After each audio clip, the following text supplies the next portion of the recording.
All right, we're gonna go ahead and get started. So let me kind of talk through what's going to happen. First, I'd like to thank you for attending the luncheon. I know it's probably everybody's kind of sick of Zoom meetings, but this is I think something important, and we're hoping that you're going to find it very interesting. Our program today will feature two speakers. The first will be Senator Mike Foote, who will discuss the national popular vote referendum, and second will be Marsha Porter-Norton, who's running for county commissioners. So just a little bit about the procedure. Everyone will be muted except for the speakers, myself, and Kathy and Karen, who will be handling questions. Others will not, may or may not be able to unmute themselves, I'm not sure. But we'd appreciate if you keep it muted so that we don't have the background noise. If you want to submit a question while either speaker is talking, please use the chat feature on Zoom. So at the bottom or top, wherever it is on your particular screen, you should see something that's chat, and just type your question in there. You can send it to everyone, and Kathy and Karen will be monitoring the chat window, and then they'll ask the questions that you put in. We just think that's a much better way to try to do this than to have people trying to unmute. If you're having trouble with your internet connectivity, you may want to disable your video. Audio only works better on slower connections, and you can just click the video button until it shows a red line through the button. This Zoom meeting is being recorded, and it should be available in a couple of days after the end of the meeting. You can choose speaker mode. If you kind of at the top, you can choose speaker mode, typically in the upper right corner, and that'll bring up a larger video of the person who's speaking. So that typically makes it a lot easier to see what's going on. So then I want to talk just a little bit before we get started. While the La Plata Dems are okay on funds for right now, some of our biggest fundraisers had to be canceled due to the pandemic. So I would encourage everyone to donate to the party. Monthly donations are particularly appreciated because we can kind of see what's going to be coming in, and obviously it's a very important election, and we all know that it takes money to win elections. So you can't click on the screen here, but you can see the URL there, www.laplatadem's.org/donate. We'd appreciate that. Now, if I can get my PowerPoint switch here. So there's one other thing going on that you should be aware of. Susan Atkinson has been creating blue wave masks, and you can see a picture here, and we've actually sold quite a few of them. But there's still, I think, 170 or something that she's made. And so it's $20, which is obviously a lot for a mask, but the idea is that that money goes to the Plata County Democratic Party. So you can order now with Susan Atkinson. You see her email address there, and if you lose that later, just let us know and we can get you in touch with her. But I think it's a great way to make a donation and get something that really means something in terms of the blue wave. So take that into consideration, and you can make a donation that way. So again, if you have questions, or if you want to make an announcement at the end of the luncheon, please put that into the chat window, and we'll recognize you at that point. So our first speaker is going to be Senator Mike Foote. Mike Foote has represented Senate District 17, which is Eastern Boulder County, in the Colorado General Assembly since 2013. During that time, he's focused on energy, criminal justice, tax policy, election law, healthcare, and education issues. He was the prime sponsor of the National Popular Vote Bill in the Colorado Senate. The bill was signed into law by Governor Jared Polis on March 15, 2019, making Colorado one of 16 jurisdictions, which is 15 states and the District of Columbia, to enact the National Popular Vote Interstate Compact into law. On August 1st, 2019, a referendum petition was filed to force a statewide vote in November 2020 on the National Popular Vote law. The Secretary of State has confirmed that the statewide vote will be in November. Senator Foote received his undergraduate degree from Indiana University, a master's degree from the University of Denver, and a law degree from the University of Colorado.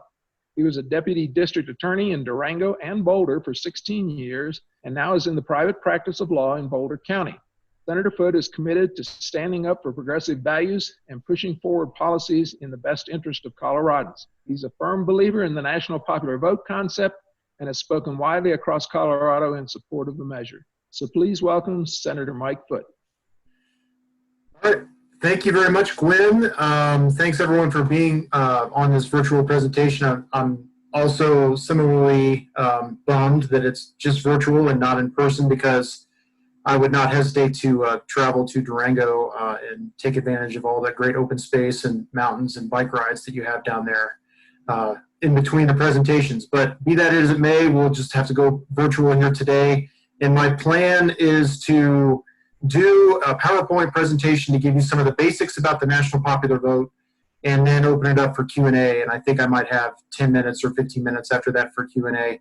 I feel like that the Q&A is probably the best part, because everyone on this call is going to have a general understanding of what a national popular vote is, particularly after we go through the PowerPoint. But I'm really interested in what's on your mind and what kind of questions you have. So I'm going to go ahead and share my screen. Hopefully it will work, because it was working when we did this beforehand. Okay, so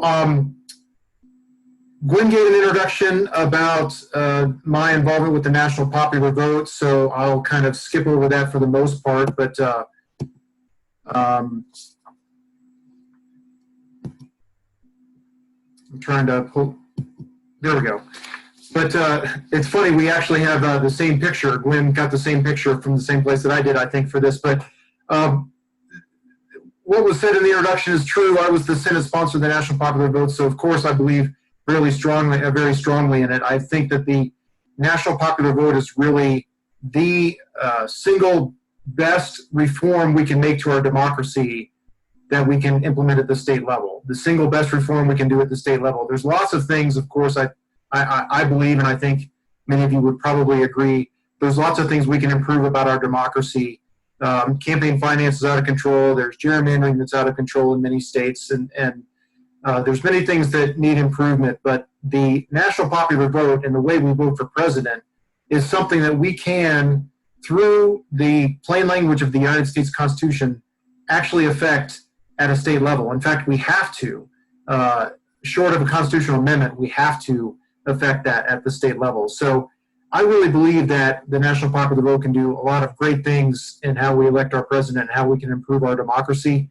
And the three main things that I'm going to go over in this presentation are, number one, it puts into place the concept of one person equals one vote, and every voter is equal when it comes to the presidential election.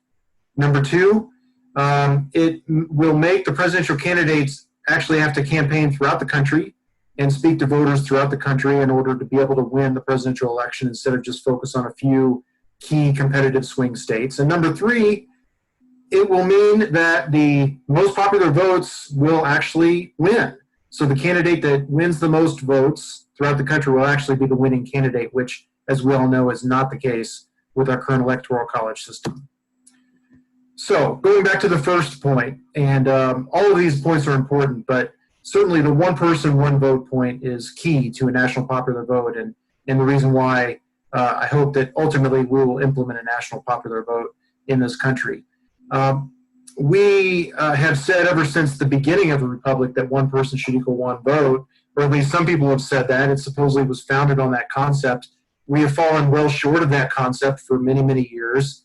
We do get better, though, as time goes on. We've implemented reforms as our country has gone on, but we're still not quite there yet, and particularly in the area of the presidential race. One person does not equal one vote when it comes to the presidential race right now. That's not the way our current system is set up. If you are someone that wants to vote for the Democratic candidate in a red state like Mississippi, or if you are someone that wants to vote for the Republican candidate in a blue state like Illinois, your vote really doesn't count. It doesn't matter, because of the winner-take-all system that 48 out of 50 states have. I can go into the winner-take-all system in more detail in the Q&A if you want, but suffice it to say, it means that in the presidential race, many, many millions of votes are tossed aside because they don't vote in the majority in their given state. And that's not right. That's not one person, one vote. That's actually the opposite of one person, one vote. So if you like the idea of one person, one vote, if you think one person, one vote should apply to the presidential race, just like it does to any other race, for county commissioner, for state legislator, for governor, then you should be a yes on the national popular vote and yes on Proposition 113 on your ballot. Secondly, I think, and I hope that most of you on this call will agree, that presidential campaigns should actually campaign everywhere in the country. The president is our, well, the president and the vice president are only two office holders that represent the entire country. And therefore, they should campaign like that. They should govern like that. They should actually do things and say things and ask voters from around the country what their opinions are about various matters before they make decisions. That's not the way it is right now under the current system. The way the campaigns see it right now is this. They see that they have to win just a few closely divided states. Some people call them swing states or battleground states. But those are states that could go either way in the presidential campaign. And so therefore, they focus almost all of their resources and their time and their polling and their staff and their grassroots efforts on just these types of states. And you notice that Colorado is not in this map. We are not considered to be a battleground state anymore, so we're not getting the same kind of presidential attention that we did. But the bottom line is that under a national popular vote, because it's a vote of the entire country, because everybody's vote matters, the presidential campaigns would actually have to go throughout the country and campaign throughout the country and speak to voters throughout the country, not just focus on a small slice of voters in a small number of states. I mean, we hear about the I-4 corridor in Florida, or we hear about the coal mining areas of Pennsylvania. Those are the places where the candidates are playing right now, but not in places like Colorado or red state Idaho or really anywhere else that's not a swing state. So the vast majority of Americans and the vast majority of states are not states where the candidates campaign anymore. Under a national popular vote, that would change, where the candidates actually have to go throughout the country. And finally, the most votes for president should win. The most popular votes should win. This is not a foreign concept. We understand this through every other election that we do. And we also intuitively get when the most votes don't win, when the second place candidate actually wins, it's not a fair election. And this has been the case for 5 out of our 45 presidents that have won the office despite not winning the popular vote. This picture happens to be from a book that talks about the 1876 election. You can see what they call it, but that's how it was.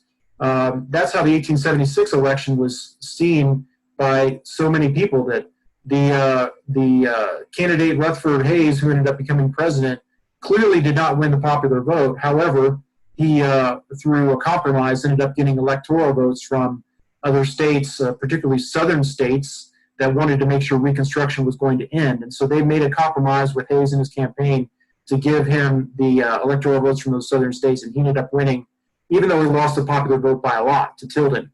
This 1876 election was not the only one. There was 4 others where presidents won the Electoral College vote despite losing the popular vote, most recently in 2016 and also in 2000, I'm sure we all remember. But a lot of people don't remember that there were a number of close calls and near misses as well. Most recently in 2004, if John Kerry would have flipped 60,000 votes in Ohio, he would have become president, even though he lost the national popular vote in 2004 by several million, which would have been fine with me, but certainly wouldn't have been good for his legitimacy, I don't think. And also in 1976, there was a very close call as well, where the opposite result almost occurred, had a few votes flipped in one particular swing state. So this is happening and coming close to happening more and more lately. Certainly it's happened in 2016, and I think, as I said before, most people really get that the most popular votes should win the election, period.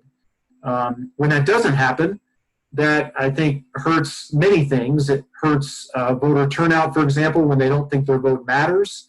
It increases voter cynicism when they similarly believe that their vote didn't count in the first place and that the most votes didn't win. And it also hurts the legitimacy of the president that actually ends up taking office as a result, because they're taking office after not having even won the majority of Americans that bothered to vote in that election. So this brings us to the most immediate concern, which is that you have a referendum on the ballot this fall, everybody in Colorado will, that is about the national popular vote. So Glenn mentioned this before in the introduction, but in 2019, the legislature passed a bill that put Colorado in the national popular vote, and the governor signed it. So we are a member of the national popular vote, but there was a petition that went around to try to get enough signatures statewide to put it on the ballot for a 2020 referendum. And so here we are. It's called Proposition 113. And we're asking, of course, for a yes vote. If you believe in the national popular vote, if you believe in one person, one vote, if you think that the most popular vote should actually win the presidency, then you should be a yes as well. The language is pretty straightforward, as you can see here. It's only one paragraph, and a short paragraph at that, which is nice compared to some of the ballot measures that we see, particularly Tabor ballot measures. So it's pretty straightforward. It just asks whether or not what we did in the legislature and what the governor signed should be approved. And if you approve of the national popular vote, then you should be a yes on this particular ballot measure. So we're very pleased with the statewide support that we've gathered ever since this ended up on the ballot. There are a number of organizations, nonpartisan organizations, as well as partisan organizations that have supported us, and that continues to grow. Most importantly, the League of Women Voters, which actually has supported the idea of a national popular vote since 1970, and they have been on board and very helpful, as well as these other organizations. And this slide is actually a little bit old, so there's a number of other ones that have come on board since this slide, but you can see that we have support from many organizations across the state, from all four corners of the state. We have supporters and donors and volunteers, and we continue to build that. And of course, we hope that you will be part of that.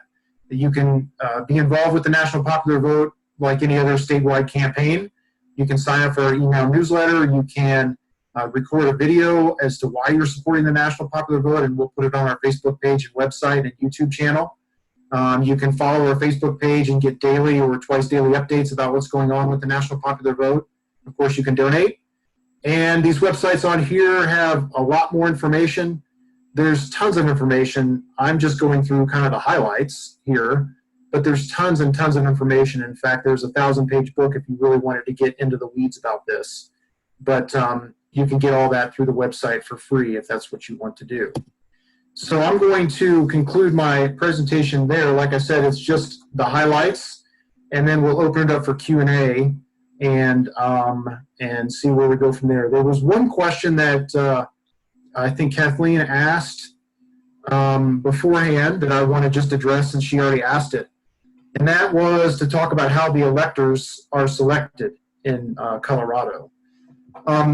So I think probably everybody on this call knows that we have 9 electors in this state. We have the same number of electors as Alabama and South Carolina, as a matter of fact, because we have roughly the same population. But we have 9 electors, and every year the electors are selected by the political parties. So for the Democratic Party, which I'm sure you're most interested in, there's a selection process that results in 9 electors that would be the Democratic slate of electors that would be seated, in which, if it turns out that the Democratic candidate, Joe Biden, ends up winning the most votes here in Colorado. So the Republican Party also has a process for selecting their electors. I'm not as familiar with that. But in the event that Donald Trump won the most popular votes here in Colorado, those 9 Republican electors would be seated, and they would end up casting their electoral votes for the Republican candidate. So it's through the party process, and that's the case for most states as well. But here in Colorado, it's through the party process by which they're selected. And those 9 electors, depending on who wins the most votes here in Colorado under the current system, are the ones that are seated and that cast their votes on behalf of the state of Colorado. So hopefully that answered your question, Kathleen. But if not, of course, I'm happy to open it up for any other kind of follow-up for that. That does answer the question. And I also thought maybe you could cast your opinion on why the founders included the Electoral College process in the Constitution in the first place. Yeah, that's a really good question, and there's quite a few historical documents and other things we can draw upon to come to the conclusion that I do, which is that it really was they could not actually agree on how to select a president, and the summer was getting late. You know, they had to come up with a constitution to send it out to the states. They debated many different ways. They debated whether it would be a direct vote throughout the country. They debated whether Congress would select the president. They debated whether state legislators or governors would elect the president. So in the absence of a majority agreement on any of those, they ended up with the Electoral College. The Electoral College, they decided, would be in the hands of the states, though. The states would have exclusive authority as to how the electors were allocated.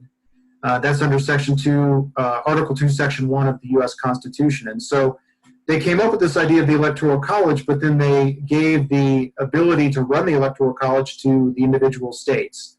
And over the course of our history, the states have had many different methods of selecting and qualifying and allocating their electors. It just so happens that now we have 48 out of 50 states that have the winner-take-all system, which is that all of the electors go towards the winner of the popular vote within a particular state. But there's other ways to do it. You can do it through, say, a congressional seat. You can do it where some states at the beginning in particular just have the state legislatures select their electors, or the governor select the electors.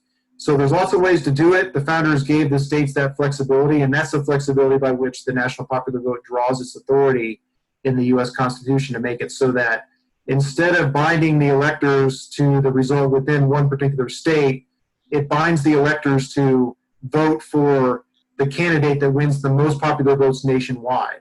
And that's how we get to be able to say that the most votes will actually win in a presidential election, because that's the mechanism that actually runs the national popular vote interstate agreement. Okay, I guess I'll just keep going. Why the national popular vote instead of abolishing the Electoral College? Well, certainly you could go that route. You could abolish the Electoral College and go to a constitutional direct election.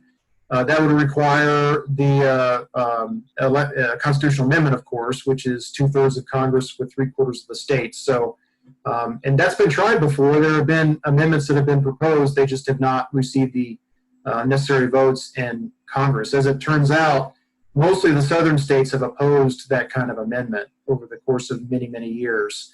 So you could abolish the Electoral College. That's one way you could do it. The national popular vote does not do it that way. It keeps the Electoral College, but it reforms it by using the power that we have in the U.S. Constitution to allocate our electors in a different way. So we really get to the same result. We just do it through the Electoral College as opposed to actually trying to run an amendment that would get rid of it entirely. And how many states are in the compact right now to agree to use the national popular vote method? Right now, there's 15 states that have joined in, plus Washington, D.C. So 15 plus D.C. Colorado is one of those. Now, the referendum is on the ballot, so if it turns out the voters vote no, then Colorado would have to withdraw. But assuming the voters vote yes, then Colorado stays in, and then we have the 16 jurisdictions that have joined, and that makes up a total of 196 electors. And everyone probably knows it takes 270 electors to win. So we're basically 2/3 of the way there in order to get enough states on board. Now, who knows what the future brings, but I think there's a path to getting this national popular vote actually in place by the 2024 presidential election. But, certain things have to fall in the right way in order for that to happen. What are the strongest arguments for maintaining the system we currently have, i.e. the Electoral College system? Well, I don't happen to think they're very strong at all. I'll just tell you, clearly I disagree with them, but I'll tell you what the opponents are saying. The opponents of one person, one vote, or Proposition 113, however you want to put it, claim that big population states will end up controlling the presidential election. They talk about California all the time. They're frankly obsessed with California. In op-eds and other publications, they mention California at least 9 or 10 times in a 700-word op-ed. So they're very obsessed with it. But the truth of the matter is that California can't control the presidential election, just like Texas can't control the presidential election. Or Texas plus Florida actually has a bigger population in aggregate than California does. So, in fact, the top 5 states, population-wise, are almost equally divided between Republican and Democrat. And part of that is because even in California, they have a lot of Democrats, but they have a lot of Republicans too. They have about 40 to 42% of their population vote for the Republican candidate for president. And that's millions of people in California that vote Republican. And the same goes for New York. And then if you take Texas, there's lots of people that vote for the Democrat in Texas, but so far that hasn't carried the day in Texas. And Florida's split 50-50. So under a national popular vote, it's just like under the current electoral college system. One state is not dispositive. It's just not the case. But the opponents love to talk about how bad California is, and I think a lot of people here in Colorado agree. We love our state. We think our state's better than California, so that's the talking point that they use. That's their main one that they use. They also try to talk about the constitutionality, or what they consider to be the unconstitutionality of the national popular vote. That's just not the case. The plain language of the Constitution under Article 2, Section 1 says the states can allocate their electors in the way they choose. And in fact, the recent case that came out about the faithless electors that involved Colorado electors affirmed the Supreme Court precedent that the states have the exclusive authority to choose, qualify, and allocate their electors in the way that they decide. So they seem to have dropped that lately, but they've been trying to talk about that too. And then the final one that you'll hear from the opponents deals with the rural areas versus urban areas, the rural-urban divide that we hear a lot about, claiming that rural areas are going to be overlooked under a national popular vote. To that, I would just respond that rural areas are being overlooked now under the current system in every place except for swing states. So if you're a rural voter in Idaho, if you're a rural voter in Kansas, if you're a rural voter in Vermont, you're being overlooked now. People don't care about your vote now because you're not a swing state. And the same goes for Colorado now because we're not a swing state. So under a national popular vote, a rural vote equals an urban vote. One person equals one vote, no matter where that voter lives, no matter what the election. That's the beauty of it. One person truly equals one vote, no matter where you live. So I think it actually would improve the voice of rural voters compared to what we have now under the current system. But again, you'll hear the opponents try to talk about that because, clearly there is an urban-rural divide in Colorado amongst other places, and so they really try to play on that particular sentiment. Following on along with that, do you happen to know who financially is backing the opposition to this Prop 113 here in Colorado? Yeah, so actually it's timely that you mentioned that because they just filed everybody has filed their recent disclosures on the Secretary of State's website. So there's really two phases that we've seen from the opponents. The first one was when they were gathering signatures, which was last summer, they started gathering signatures to try to put it on the ballot for a referendum. And almost all of their voters were the same people that financially supported Cory Gardner. And so that was really the donor network they tapped into, and they received a fair number of donations. I think they raised about $650,000 from people that were mostly Cory Gardner donors. They spent almost all that money on petition signature gatherers in order to put it on the ballot. Since then, it's been a lot less for them. They've received a lot less donations, but again, many of them are from Cory Gardner's network, as well as there's several $50,000 level donors that come from your I guess for lack of a better way of putting it, kind of your Chamber of Commerce Republican type. This last reporting period, they raised about $86,000. $50,000 of it came from one donor who's a business person in Denver.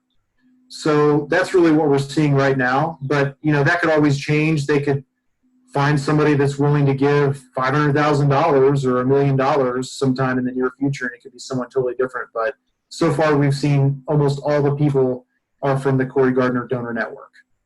Okay.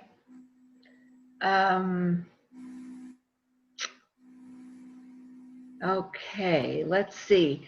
Somebody wrote, Karen Pontius wrote that there are currently 196 electors who pledged to vote for the popular vote winner in their states. So that's still the current information on that?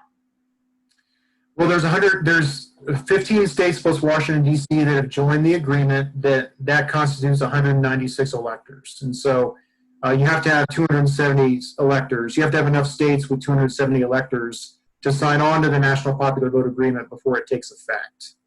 I think that's what you were getting at there. So yeah, those 196 electors have actually pledged to follow the National Popular Vote winner, assuming the National Popular Vote goes into effect once enough states come on board. Okay, another question just came up. Why would Cory Gardner voters be interested in defeating the popular vote? Well, a couple reasons. I'm not a Cory Gardner voter, so I can't put in perspective. But a couple things. First of all, last summer, you remember that was the summer of recalls, right? None of them actually worked, but this was the reaction that many conservatives were having to the legislative session and the governor. And this was part of that. Instead of recalling a elected official, they were trying to recall a law, basically. So they were using it as a way to build their base. They were using it as a way to kind of, they see it as a base turnout mechanism. You see a number of things that are on the ballot this fall that are designed to be there, or they are there designed for increased voter turnout from the conservative side. The citizenship ballot question is one of those. As you see, it's designed to turn out conservative voters. The abortion ban at 22 weeks is designed to turn out conservative voters. This is one of those initially. And so, I think that Cory Gardner and his folks saw this as a way that they could rally Republicans. And, there's a big disagreement amongst many of them about who's more conservative, and et cetera, et cetera. So this is a way that they thought that they could actually get everybody on board. And what it really plays into is, and what they're talking about is that, this is just a reaction against Trump. So, they see it as an attack against their president. And so therefore they want to respond by getting rid of it. In fact, it's not that. The national popular vote idea has been around for a long time. The national popular vote interstate agreement has been around since 2004. The first state passed it in 2006. So that was long before Trump became president or was thinking about it even. But, the way that they pitch it amongst themselves is this is just Democrats trying to make sure that Trump doesn't get in office. Yeah. But, and it's so, first of all, if this was in place, yes, Trump would not have been in office, but it's not going to be in place by the 2020 election, so it's not going to affect Trump anyway, regardless. But, of course, if it does go into place, it would avoid the same kind of situation that we have with Trump, which is a president that was elected by less than the majority of Americans that voted. And that's led to a lot of some of the issues that we have here today, I think, with the current president, among others. Okay. When will initiatives for the November ballot be finalized? Well, the initiatives themselves have been finalized, but there's 3, I think, that are still having the votes or the signatures counted. So let me see if I can recall off the top of my head which ones are definitely going to be on the ballot. We've got casinos, we've got bingo, we've got Gallagher repeal, national popular vote, wolves, abortion ban, and then ones that are pending include an income tax reduction, voting on fees, and family leave. So there's probably a couple more. I think I ran out of fingers, but there's going to be probably 11 total ballot measures that are on the ballot this time, but a few are still getting their signatures counted to make sure they're sufficient. But they turned in 190,000, and you need to have 124,000 valid signatures, so it's likely that those will be approved as well. Okay. Let's see. I don't know if I asked this one. How many states want to abolish the Electoral College? Do you have any idea? No, I can't speak to how many states want to abolish the Electoral College. I can tell you the last time that there was a formal vote taken on in the Senate, taken on the idea of a constitutional amendment for a direct election, which would abolish the Electoral College for president. There was 52 senators that voted for it and 48 senators that voted against it. That was well short of the 2/3 majority that's needed in order to pass it through the Senate. That was back in 1979. And when you look at the vote count, it's really quite interesting, actually. It really doesn't follow any great pattern. Both of Colorado's senators voted Democrat Gary Hart. They voted for it. I would say if there's any pattern, during the 1979 vote, it was most of the senators in the southern states voted against it. And that's because the Electoral College actually has turned out to give southern states a disproportionate voice in how they elect the president. And of course, much of that goes back to founding document and how they tried to deal with the slavery issue, and then after the Civil War with the 13, 14, and 15 amendments, and all of that history, which is much more than this webinar has time to go into. But the bottom line is most Southern senators like it the way it is because it disproportionately benefits their populations. Okay. Gwen, do you want to take over from here? Yeah, thanks, Kathy. So if anyone's got another question, I think Mike has another meeting at 1, but he's got a little bit more time. If you can get a quick question in, we can ask him. I'm trying to scroll also some of the chat box here to see if there's any questions that I haven't answered yet. Oh, here's a question about how much money the Yes on National Popular Vote or Yes on 113 campaign has raised. We've raised, since last September, we've raised a total of $3.4 million, and which is pretty much right on target with what you want to do for a successful statewide ballot measure campaign. You know, they tell you that really 5 million is pretty much the goal you have to have in order to be really viable. And so we've raised that, and we're really pleased with being able to raise that so far. We have, I just looked over our donor list. We've had 1,200 Coloradans that have contributed to that over the course of the last 7 or 8 months since September of last year, I guess 11 months now.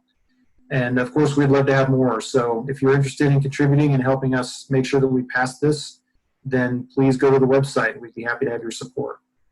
And also there was a question if are signs available, like yard signs we can put out, a yes vote on 113? Not right now. I'm not sure if that's in the plan, but we don't have that right now. How about bumper stickers? We don't have any of that right now.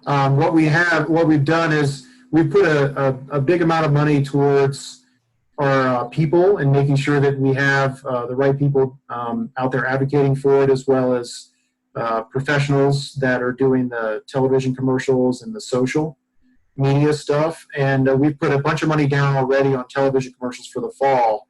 That's been the vast majority of the money we put down, because you probably know that TV ad costs go up as the time goes on and the demand goes higher. So we've basically put most of our money towards that at this point in time to make sure that we have plenty of TV available at the cheapest cost possible. I have a comment on that one. In our neck of the woods, we get to see sleazy political ads from New Mexico, not the ones from Colorado. Yeah, that's right. That's unfortunate. Someone should change that so that you guys can get on Colorado channels. I've been trying for a generation. I know. I remember that getting Albuquerque news instead of Denver news. That was always a bummer. So you all may not be seeing any of the TV ads, but there'll be plenty of social media, paid social media, that's going to be targeted in Southwest Colorado, as well as every other part of the state. So you'll be seeing some of those things too. And if you want to keep up to date, of course, you can just go to our Facebook site and like the page, and you'll get updates at least a couple times a day about what's going on too. There's another question just came in about what happens if there's money left over after the campaign. Where will that money go? Well, there probably won't be much, I can tell you that. I mean, you don't want to have leftover money after a campaign. So the state law is that if there is money left over after any campaign, then the campaigns can decide how they redistribute it. They can, prorate it and return money to the contributors, or they can donate it to a charitable cause. But I doubt that's really going to be too much of an issue with this one. I mean, like most campaigns, I think we're going to spend everything that we have.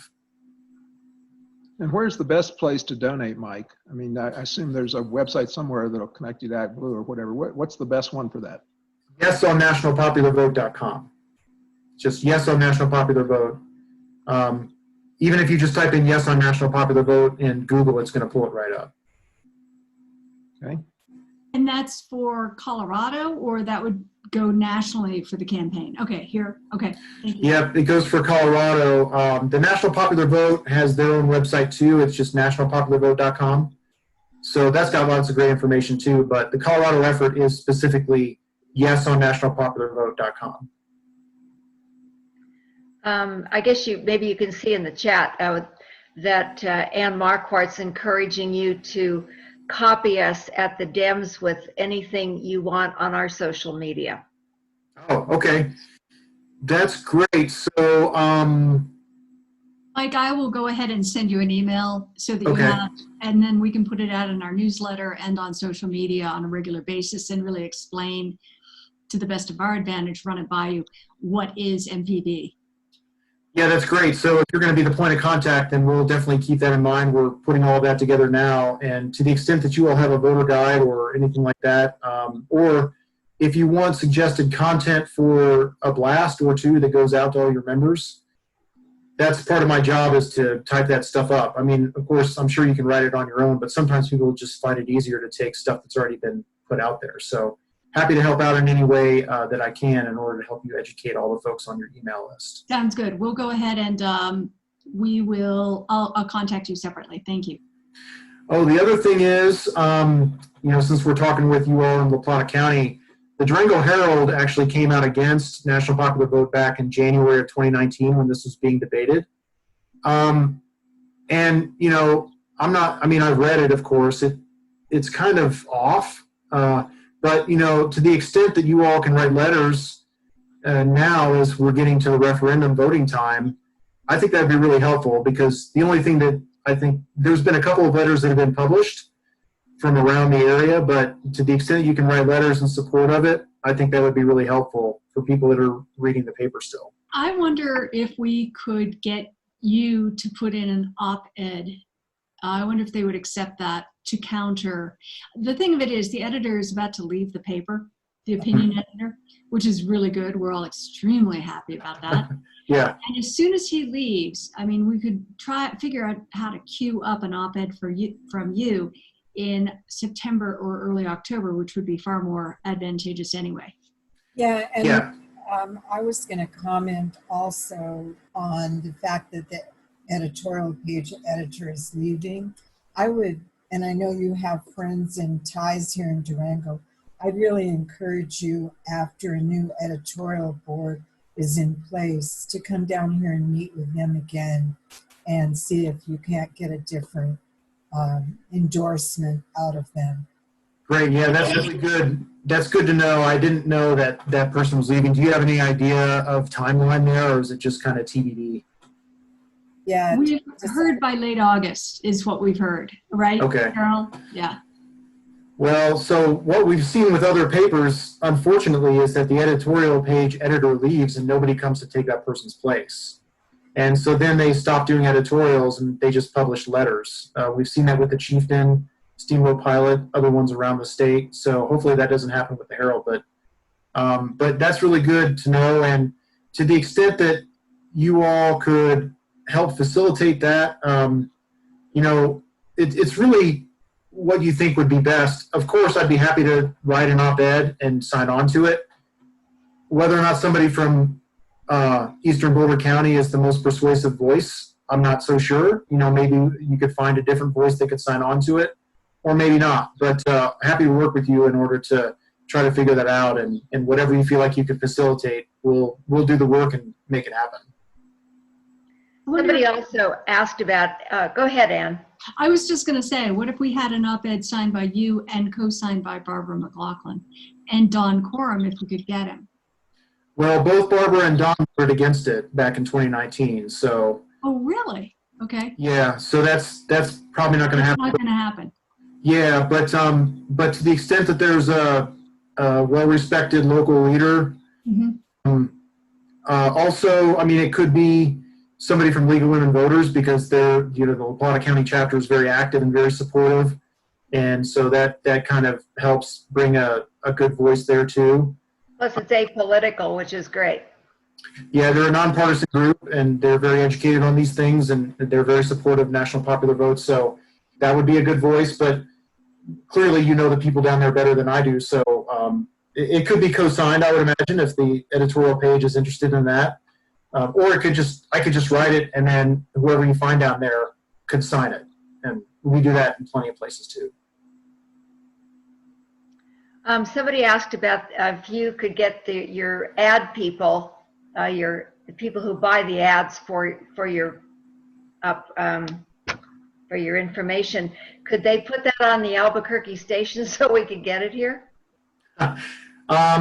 We're probably not going to do that, frankly, because I mean that means that a lot of people that can't even vote on this are going to see the ad, and that's going to cost us money. I know that we're going to do ads in the Denver market. We're going to do ads in the Colorado Springs / Pueblo market, but I haven't heard of any plans to do it in the Albuquerque market. Unfortunately, I know that's a bummer for you guys, but I just don't see that happening.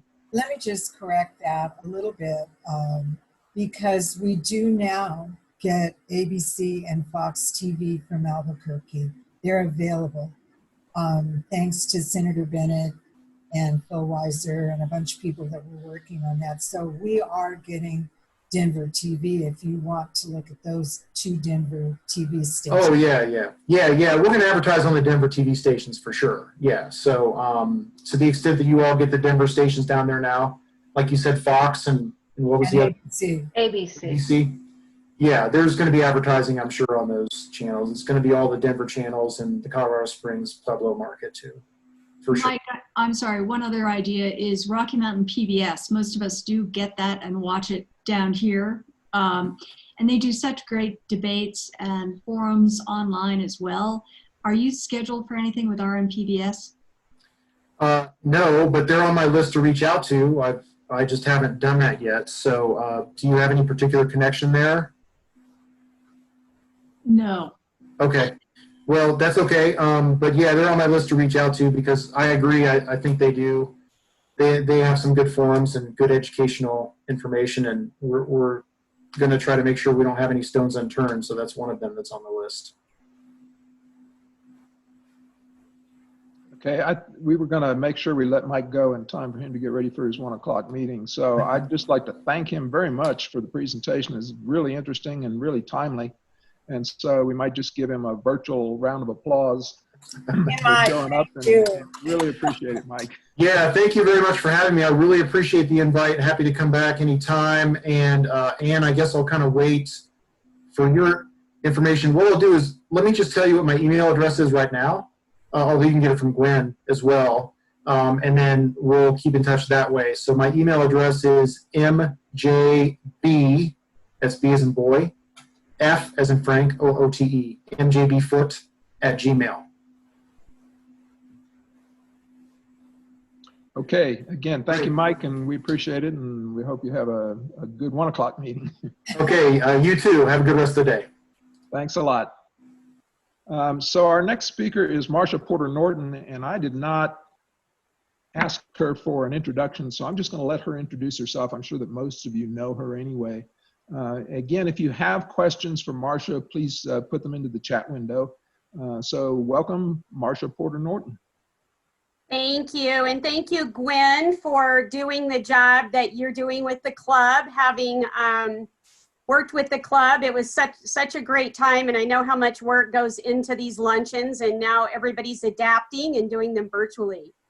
And I also just want to thank the La Plata Democrats. You all have been, you're so active, and it seems like every time I open my email, somebody's doing something, or, you know, especially in a pandemic, a lot of creativity. And I have received a very great donation from the Democrats, which came at a very good time. So thank you, Democrats. Let's march on to all kinds of victories in November.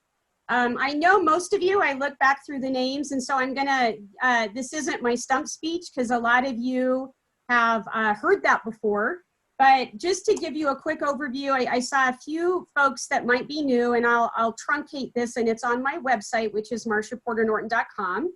I am the Democratic nominee, as everybody knows, for District 2 for Commissioner. We have 2 races this year. Matt Salka is the Democrat running in District 3. And these seats are open because Gwen Lachheld and Julie Westendorf are term limited. I would like to give a giant shout out to them. They are personal mentors of mine. Gwen Lachheld actually took me out to lunch a couple of years ago and encouraged me to run, and just having her say that meant a lot to me. And both of them, I talk to them a couple times a month at least. So I'd really like to thank them for their service, and I have both of their endorsements along with Commissioner Church, so I appreciate that. I'm going to change this just 1 second. There we go. So if you don't know me, I think most of you do, and I'll make this short. I am a fourth generation Southwest Coloradoan. I grew up on a cattle ranch north of Cortez. And I have all kinds of parts of my family background that I won't share with you. Some of it's on my website. My grandfather was a Democrat state senator in the 1950s. And so I guess you could say I have public service and running for office in my blood, and it's finally manifesting itself.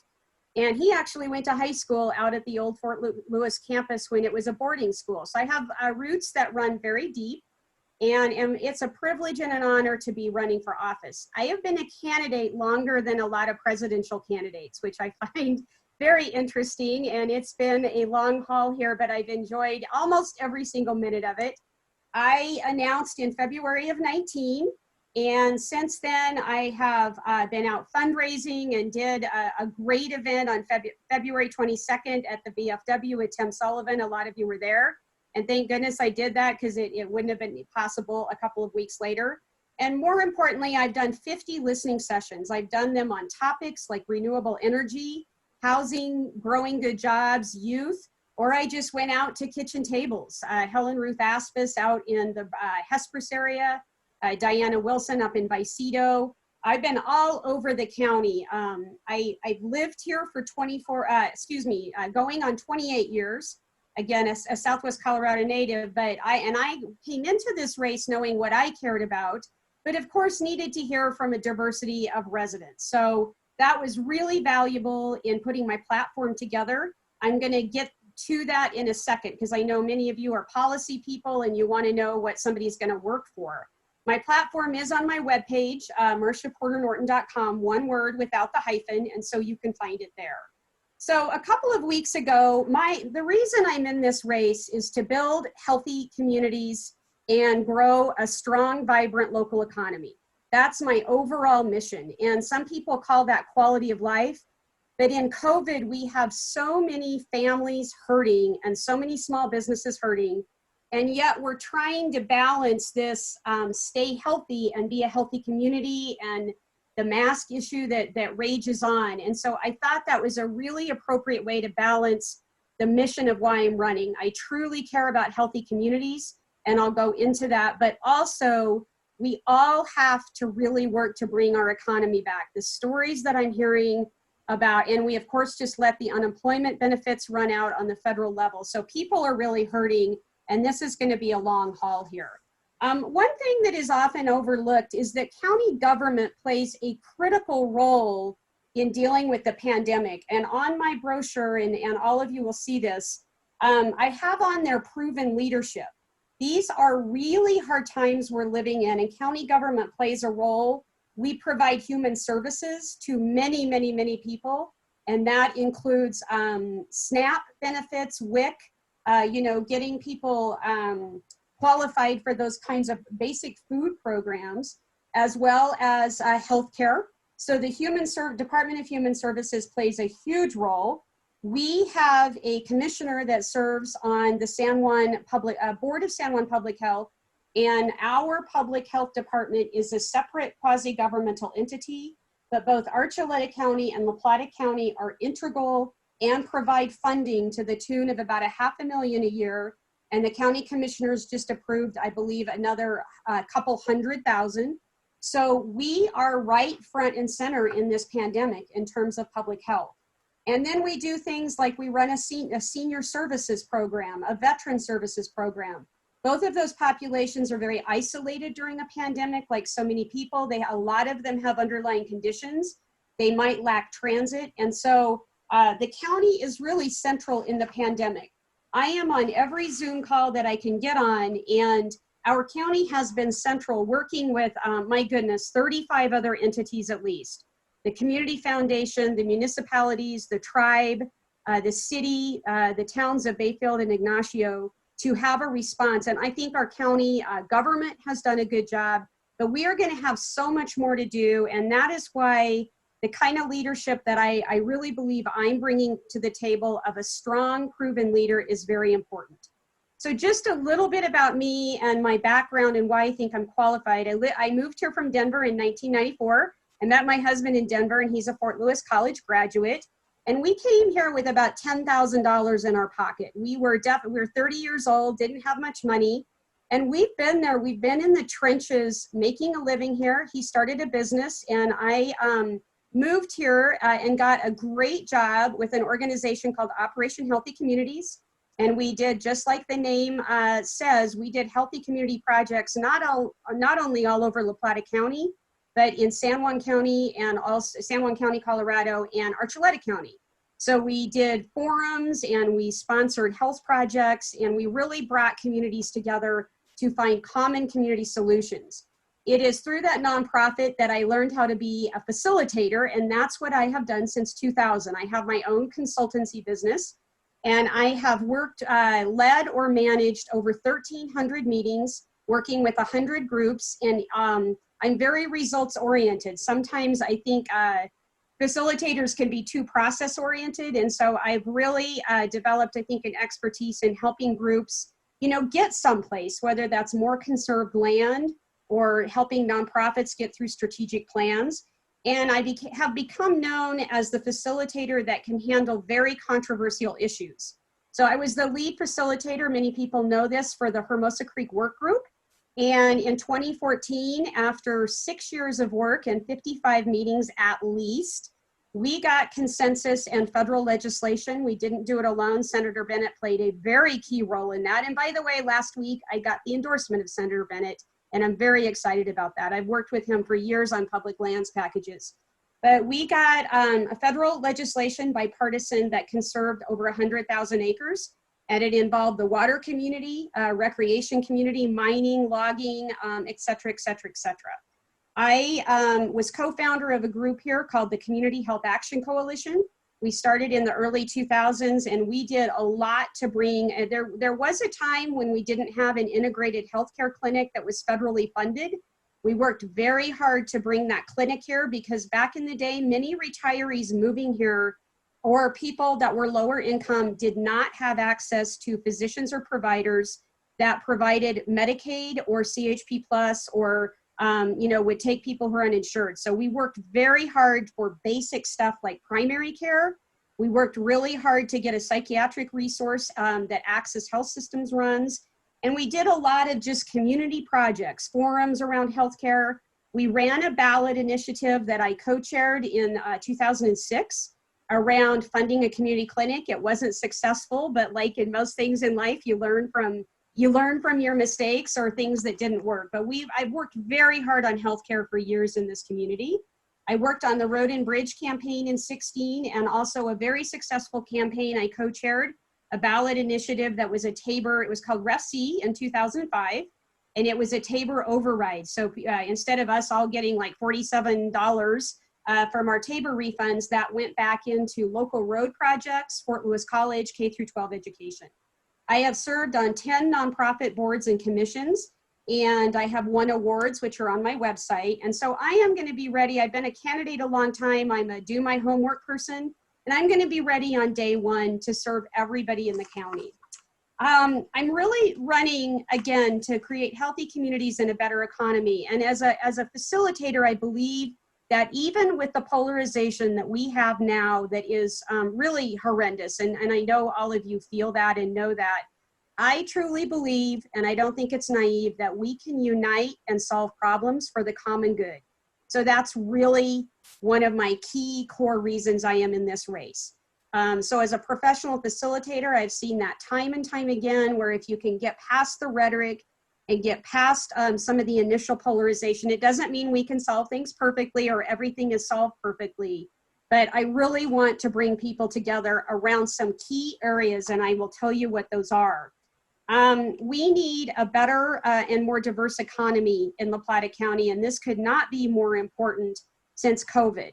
And people define, so I want to bring good jobs to our community. And some people have said, well, Marsha, what's a good job? I think it's a fair question. If you're 19 and you're working in our tourism industry, or you're a river rafter, or a couple of people on this call I know, started out here being ski instructors, that's great if you can pay your bills and have a good quality of life. But if you have a family of 4, or you're a single parent with 2 kids, you need a different kind of job than what those jobs pay. And that isn't to denigrate our tourism industry at all. It's a very important part of La Plata County.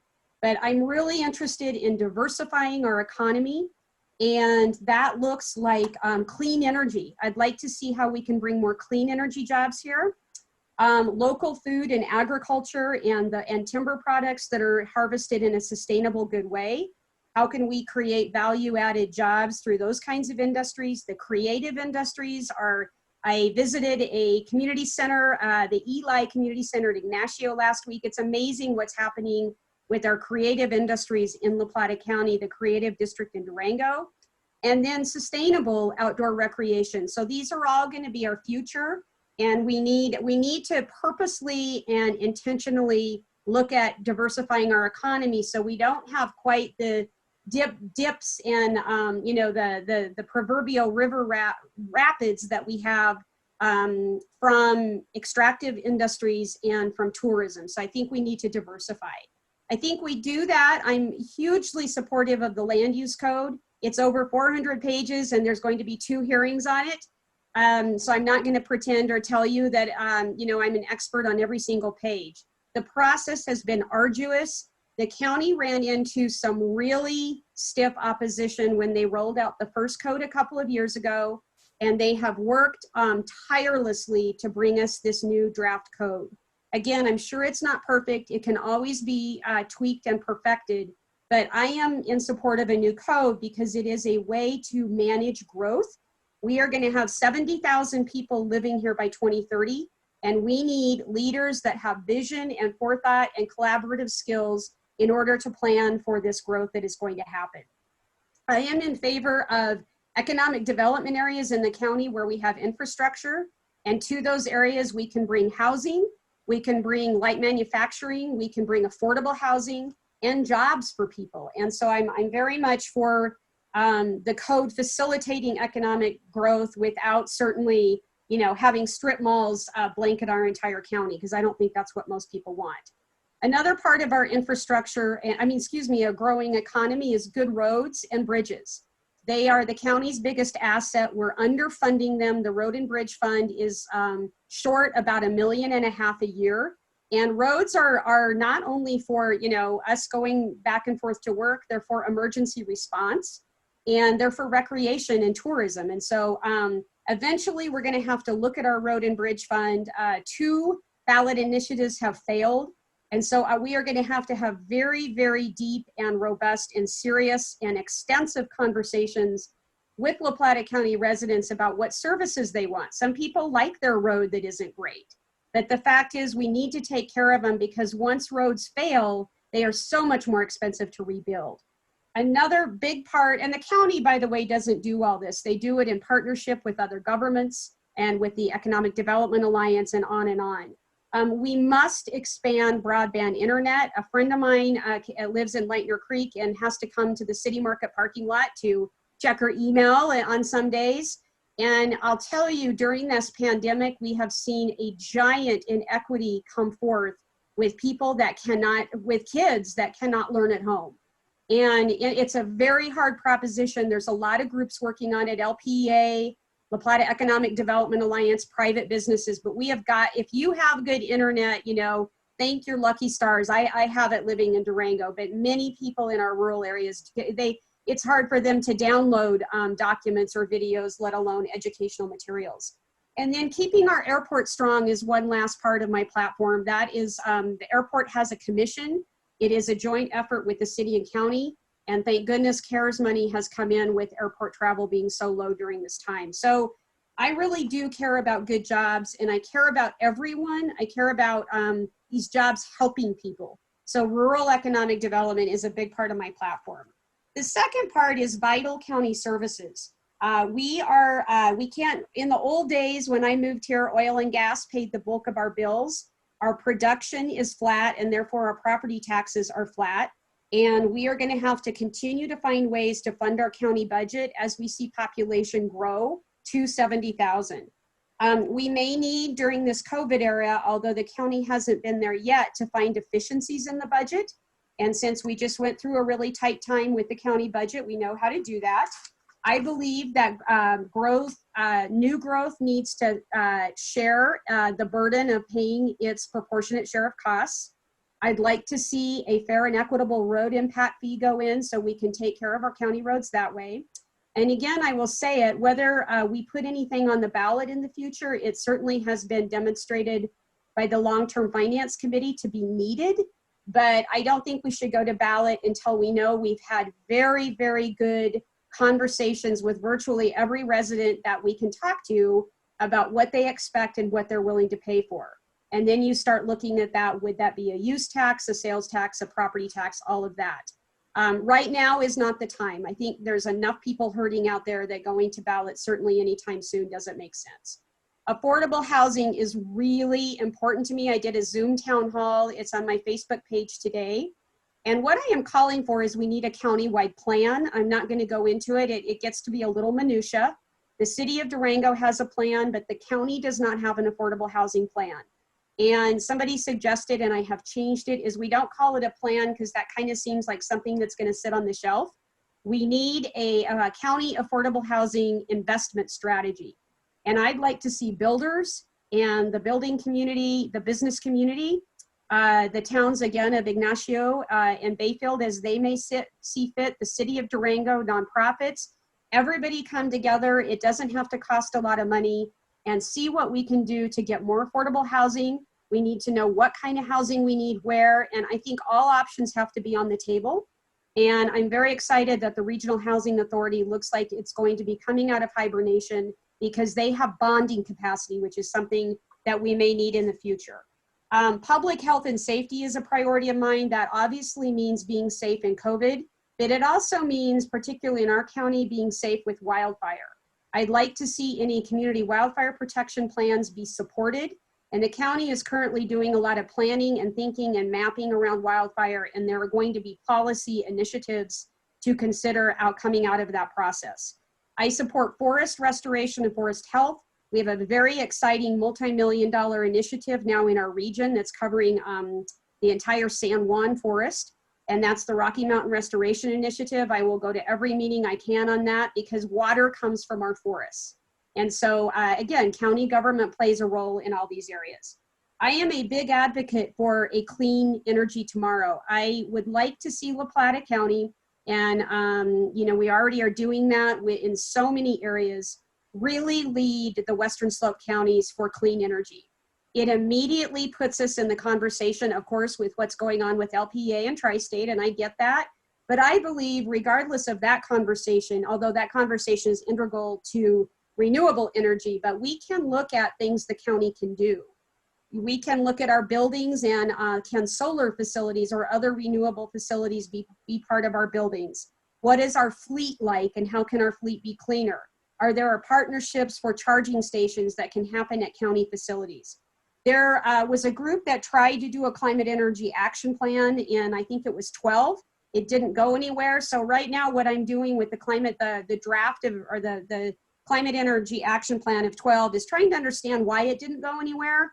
But that's a much deeper policy dive into clean energy and a clean future. But I think we keep it on the table and keep talking about it. So I'm going to talk about that issue. I know it's very controversial, but I believe climate change is real. Of course, everybody on this Zoom call does, and we can do more as a county. And it of course involves private nonprofits and everybody else. The county can't do any of this alone. And finally, smart growth. I think through the land use code, again, I said earlier, people love the beauty of our county. They love the riparian areas. They love the open areas. I also grew up on a ranch, and so I know and I respect property rights. For many people, their property is their 401k. And so we've got to continue to work through the district planning groups and the land use code to find answers for keeping our community the kind of community that we all love and that many of us lived here or moved here or stay here because we have. I'd like to look at, the county getting more involved in local food. Maybe we have more local food served at the jail, things that we can support local agriculture in incremental ways. And then finally, just this idea of oil and gas, and I certainly support local control and community rights and our water and air as we look at oil and gas. Right now, the trends in our oil and gas industry in La Plata County are that we're not going to see a ton of drilling because it's cheaper to drill elsewhere and production is flat. But that certainly may not always be the case. And I respect the rules that La Plata County has put in place that are hard fought around making sure that surface owners and water and air are protected. So about my race last week, Jack Turner is an unaffiliated candidate and he did make the ballot. That was not surprising. It is becoming very clear that he is the Republican choice. Based on where his yard signs are and his donors. And so let's just be clear that the unaffiliated after his name is not fully unaffiliated in my opinion. And I'm gonna need your help. A lot of you are already helping so much. I can't tell you how much I appreciate it. We're gonna need to get out the vote, obviously for my race and Matt's race, because unaffiliateds make up 40% of our voters in La Plata County. Jack is running on a platform of, do you hate the parties? I do too. And I'm paraphrasing a little bit, but he's running on a very strong anti-party platform. And that resonates with some people, not all. A lot of people love our progressive values that we Democrats stand for and I stand for, but some people vacillate back and forth. And so that unaffiliated group can really swing all over the place, and that's why they're unaffiliated.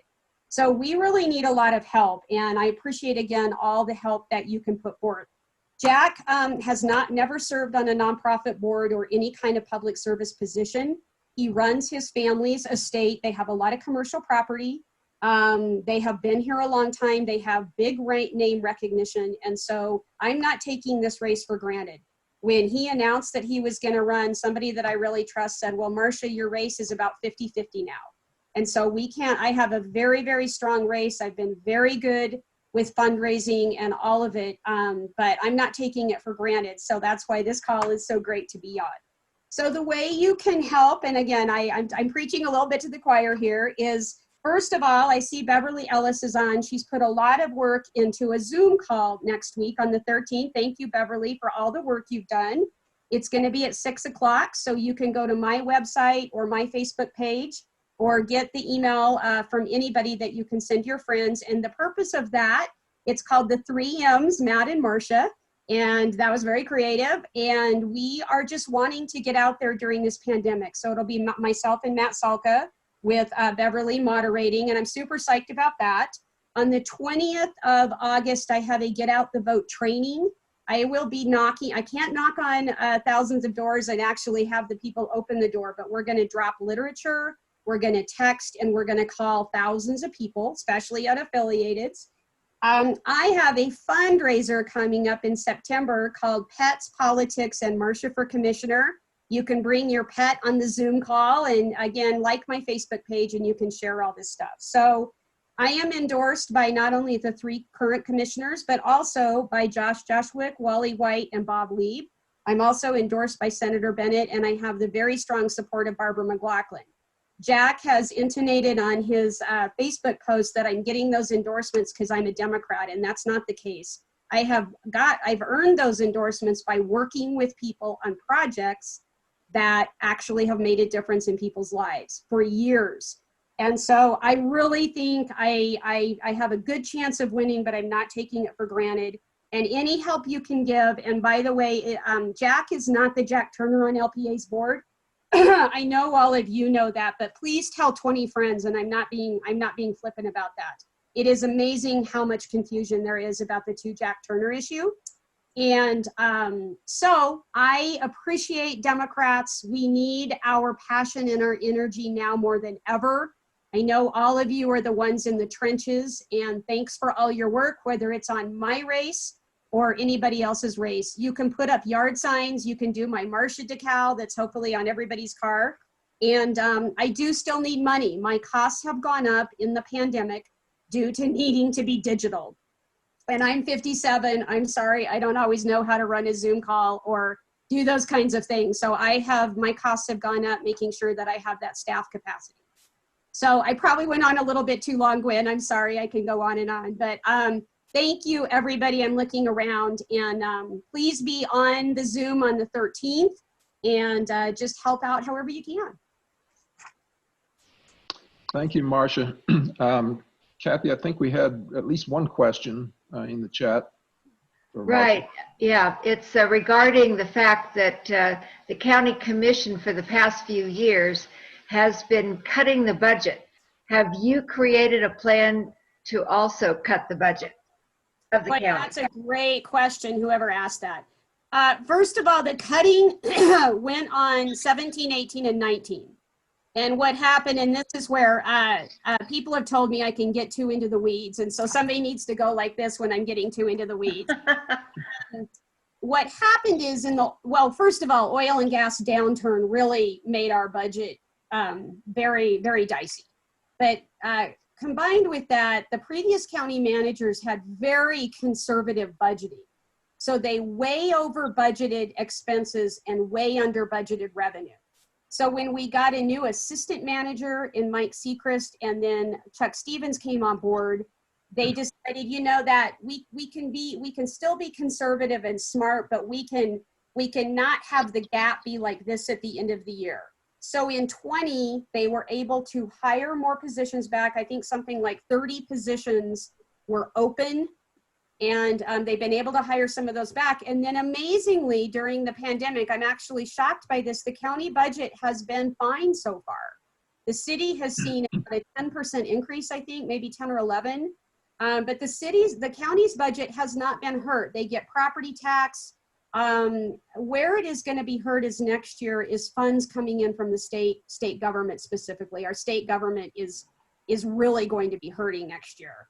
So the plan that I would have is, first of all, hear from staff what they think. When they cut the budget before, they went to every department head and asked them what they thought. And I think they came up with like 110 ways that, you know, innovation and, you know, opening something on this day, not this day. So I'd really look to the staff to bring those ideas forth. If it looks like COVID is going to have a big dramatic impact on the county budget, unfortunately, it cuts the more discretionary areas. So it will cut days of week that offices can be open. It will cut senior services, those kinds of things. There are certain things dialed into the county budget, such as human services, that we have to pay for. We have to do elections. We have to do human services. It also cuts into the county road and bridge department. So I guess my answer to that in a more clear way is to look at what the staff say, see what their recommendations are. And importantly, we have to get out and talk to county residents. That's one thing. I think the county is doing a better job of that, but I'd like to have more Zoom chats that are more informal. Hey, residents, what do you think about this? So we could potentially have some rough days ahead with the county budget, but right now they're holding pretty strong, which is great news. Okay, I don't think there's anything else, Gwen. Okay. One thing I wanted to say before Marsha disappears from the screen is that even though there's all this emphasis at the top, at the presidential election and so on, the things that really affect you and me and the people around here the most are the more local elections. So the county has a huge impact on what we do. And we did hear from I think it was from the state party, saying that the reason that some people don't vote down ballot, they'll vote for the president, maybe the senator or that sort of thing, but they don't continue, is because either one, they don't know the people, or two, they really don't know what a county commissioner does or what somebody in the city does. And so I think it's important for all of us to make sure that we understand that it's extremely important that people vote all the way down the ballot, the Democrats, and that we let our neighbors and our friends and people who are unaffiliated know about Marsha and about Matt and what they really stand for and what the county commission is in charge of and how they affect what we're doing. So I just throw that out there as something for people to think about. And I think Marsha would probably agree totally with that. Oh, I know that the questions I get about it are amazing. And I wrote a blog about it. I got that question so much. You know, my blog is on my website. It says, what does a county commissioner do? And so you can take a read at that. And you're right. And right now, you guys, county government's where it's at. They are in the front lines of dealing with this pandemic. And I think it's actually an undertold story. The commissioners and the health department, which again, we help fund, I went through that earlier. We are the first responders in many ways, meaning county government and commissioners. And we are going to need to continue to be until we know where this virus is going, and continue to be educating on masks, continue to be talking about public health. All right, we really appreciate Marsha coming to our luncheon, and let's give her a virtual round of applause. Thanks, guys, gals. As I mentioned before, this will be available on YouTube within a few days. We do have a La Plata County Dems YouTube channel, so the recordings of the last few club luncheons that we've done virtually are there. Obviously, the people that are on the call probably not as much interested in seeing it, but again, you can pass those links along to your friends and neighbors, and they can get on and watch and learn about national popular vote and about the county commissioner races. So again, I would encourage you to reach out, particularly to independents that are friends of yours, and say, hey, here's some good information that you can access very easily. So I don't know, Carol, do you have any announcements that you want to make at this point? I don't have any particular announcements, except that there is going to be a Colorado State program Zoom call on August 15th on down ballot races, and we'll get that information out to everybody. Okay, that sounds good. And just again, we had to swap Barbara and Mike, Barbara McLaughlin and Mike Foote, because of a situation that Barbara ran into this month. But she has confirmed that she will be our speaker for the September 1st luncheon. So keep a lookout for that. We will try to make sure that the links that we send out next month are all the right links. But again, I think this is, a really interesting thing. The slide deck that she sent me when she was planning to be here had mostly to do with the state budget. And obviously there's some huge challenges there. So tune in with us on September 1st for Barbara McLaughlin, and we may have another speaker. I've got an idea that I'll send around to the club committee, and we'll see, maybe we'll have somebody who comes in on a slightly different subject for 10 or 15 minutes. So thank you for being here. And Gwen, I just want to thank you for doing such a wonderful job on getting these club meetings up and going on video, and all the hard work that you're doing. Thank you so much. Thank you. All right, everybody, we appreciate your being here, and we'll hope to see you next month. Thanks a lot.